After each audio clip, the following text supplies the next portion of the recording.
Good afternoon, ladies and gentlemen, friends. My name is Lilianne, and I am a humanitarian, an anthropologist, and a co-founder of an organization that works here in Malaysia and in Indonesia with refugees and the most marginalized people.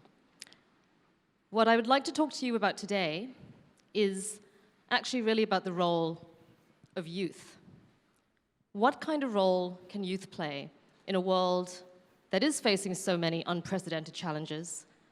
We know, all of us, that the world is extremely divided, that we are facing the highest rate of displacement that we've seen since the end of World War II, that we are facing growing inequalities across the world, not only in the developing world, but even in the developed world. We know that we are pushing the limits of the planetary boundaries of the natural world, and that it is a very real threat that, in fact, our natural world, and much of our natural world, is at the brink of extinction. So, at a time when we are facing so much cause for despair, where can we possibly find hope?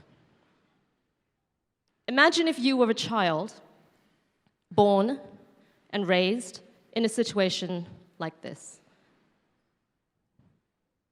I'm sure some of you would be able to guess where this is. This is right here in Southeast Asia. This is a picture of a child, a Rohingya child, in Myanmar, in Rakhine State. Born, basically, separated from other communities, segregated, living under apartheid, living with no identity, stateless, denied access to basic human rights, to education, to healthcare, and even to a nationality. Imagine then that you were faced with an onslaught of violence. Not only are you denied your basic human rights, you are attacked, your entire village is attacked. You witness your family, your parents, your brothers and sisters being killed in front of you, and you have no choice but to flee. This is a picture of just about a year and a half ago, and there are hundreds of thousands of Rohingya who fled Myanmar to get to Bangladesh on little rafts like these. Imagine then that this was your new home, a refugee camp which kept growing and growing every day. This camp alone is now the largest camp in the world. This is Kutupalong in Bangladesh, in Cox's Bazar. It now hosts more than 700,000 Rohingya refugees.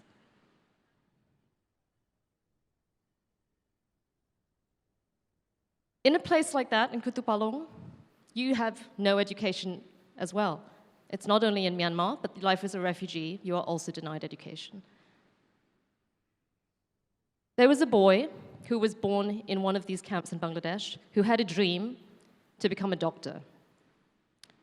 When he was not allowed to study in Bangladesh, he decided at the age of 15 to take this boat, to try to come to Malaysia, to try to make a life for himself, to try to fulfill his dream of becoming a doctor. This was in 2015.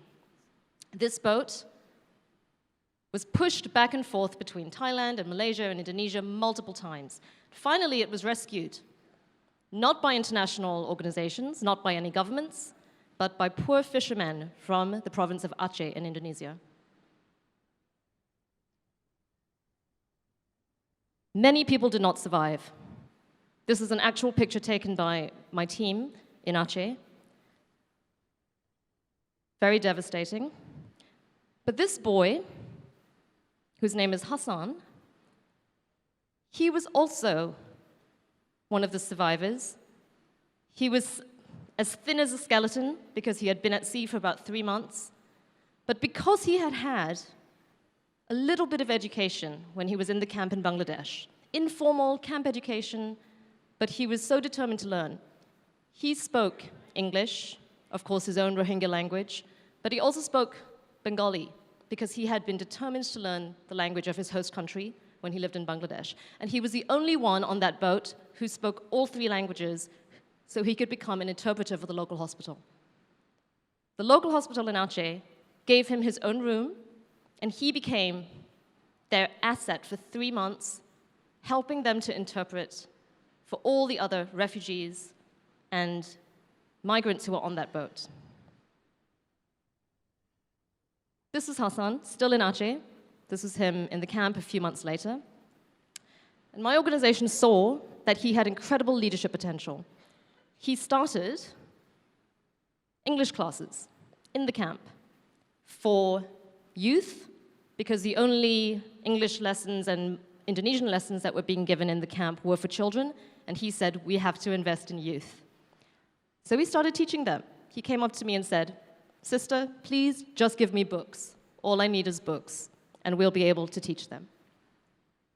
He then moved to Malaysia a few months later, also came by boat. And one of the first things he did here was to set up his own school. He found a place, he found other Rohingya friends, everybody without documentation here. No Rohingya here lives legally. Everybody here lives as an undocumented refugee. At the very most, they have a UNHCR card. But in spite of all these challenges, this young man, Hassan, was determined to do everything he could to help his own community. He set up a school with other Rohingya friends near the Batu Caves, and he's still teaching there. And he also started a homeschool for Rohingya women, because he realized that women were amongst the most illiterate, that even with 80% illiteracy in the Rohingya community, the vast majority of women couldn't read and write in any language, any alphabet. At least for some of the men, they could read the Arabic script because of the madrasa education. The women, almost zero. So Hassan started this, and today, Geutanyoe Foundation runs 5 homeschools educating Rohingya mothers and out-of-school girls across the Klang Valley. This is Hassan being a regular youth, hanging out in Malaysia with his friends. And this is also Hassan supporting me in our policy work, meeting just 2 days ago with the High Commissioner for Refugees, His Excellency Mr. Filippo Grande, on his visit here to Malaysia. Hassan has now accompanied me and represented our organization in Putrajaya on multiple occasions, including in the Prime Minister's office. And this is a child, a boy, who has grown up with no education, no formal education. If he can make this kind of change, just imagine what the rest of you can do. Those of you who've had more chances, who've had more privileges. And what I want to say is, it's so important for us to be able to think beyond the immediate challenges that we face. It's so important for us to believe that it's our responsibility to be able to reach out and to help the other. And this has to go beyond barriers of culture, barriers of identity, barriers of religion, barriers of language. One of the things that Hassan taught me, and I will always say, everything that I've learned as a humanitarian, for me, has come not from the international organizations, not from my Columbia education. It's come from the work that I've done with people like Hassan. And there are many others. There are many young men and women who I've worked with who have inspired me and have made me learn what it means to be a true humanitarian. And one of the things that is most important about that is that feeling of solidarity and that feeling that all of our destinies are linked. What happens to any one of you in this room, is my shared destiny. It's my responsibility to make sure that I can do everything that I can to stand in solidarity with all of you in every single one of your struggles. And that's the kind of spirit that we need in the world today. And I do believe that it is youth who are the solution, because youth are the ones who will stand up and say no to the barriers and the walls that are being constructed everywhere. When a wall goes up in Palestine, when a wall goes up in Mexico, when more and more restrictions and regulations, when hate speech is being spread, it's the youth who will stand up and say, not in our name. This is not the world that we want. We will create our own language. And creating change That is the power that youth have. That is the power that all of you have. And I will encourage you to be determined and to be brave in doing that and pursuing whatever your battle is. Pursue it and believe in yourself. In the words of Nelson Mandela, sometimes it takes a generation to be great. You can be that generation. Thank you. Thank you very much for that inspirational speech, Ms. Lilianne Fan.